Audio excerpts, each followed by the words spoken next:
Bonjour, c'est Dorothée Ragia. J'espère que vous allez bien. Je crois que vous allez être bénis par la parole du jour qui se trouve dans Matthieu 5 au verset 4. Heureux les affligés, car ils seront consolés.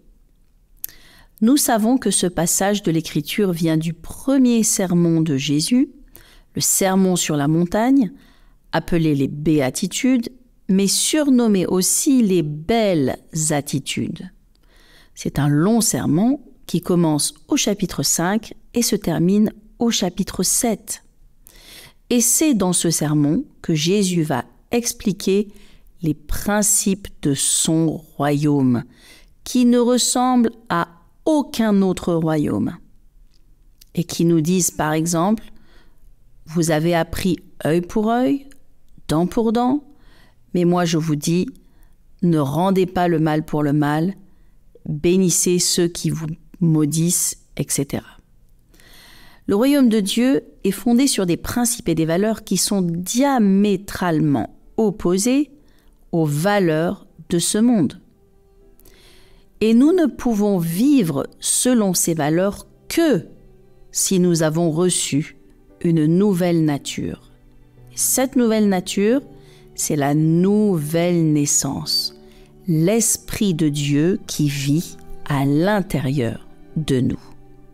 Voyez-vous, les bouddhistes, par exemple, qui n'ont pas reçu cette nouvelle nature, mais qui veulent vivre selon certaines de ces valeurs pacifiques de l'Évangile, passent énormément de temps à méditer pour contrôler leur nature humaine.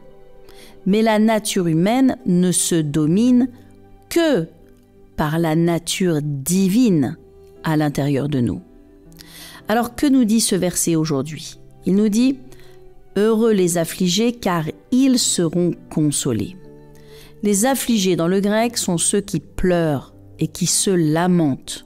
Dans la vie, il arrive souvent que l'on pleure et que l'on souffre intérieurement de certaines situations. Ces pleurs se produisent parce qu'en fait, on a fait le choix du chemin de Dieu et non du chemin de la haine. On a refusé le chemin de la vengeance. Tandis que ceux qui sont dans la haine, la colère, la violence, eux ne pleurent pas. Ils maudissent, ils crient, mais ceux qui pleurent au fond de leur cœur ont choisi de ne pas se battre avec les armes du monde qui sont en fait les armes de la chair. 2 Corinthiens 10 nous dit que les armes avec lesquelles nous combattons ne sont pas charnelles, mais elles sont puissantes par la vertu de Dieu pour renverser des forteresses. Donc les armes de Dieu sont plus puissantes que les armes de l'ennemi. Quand tu es affligé et que tu choisis de ne pas te venger, tu permets à Dieu de te justifier. C'est lui qui va te consoler parce que c'est lui qui va te justifier. Regardez ces quelques versets. Romains 12, 19 dit « Ne vous vengez pas vous-même, mais laissez agir la colère, car il est écrit « À moi la vengeance, à moi la rétribution, dit le Seigneur. » Jacques 1, 20 dit que tout homme soit prompt à écouter et lent à parler, lent à se mettre en colère, car la colère de l'homme n'accomplit pas la justice de Dieu. 2 Thessaloniciens 1,6 dit « Car il est de la justice de Dieu de rendre l'affliction à ceux qui vous affligent. » Waouh, c'est fort! Est-ce que vous vous rendez compte de ce verset?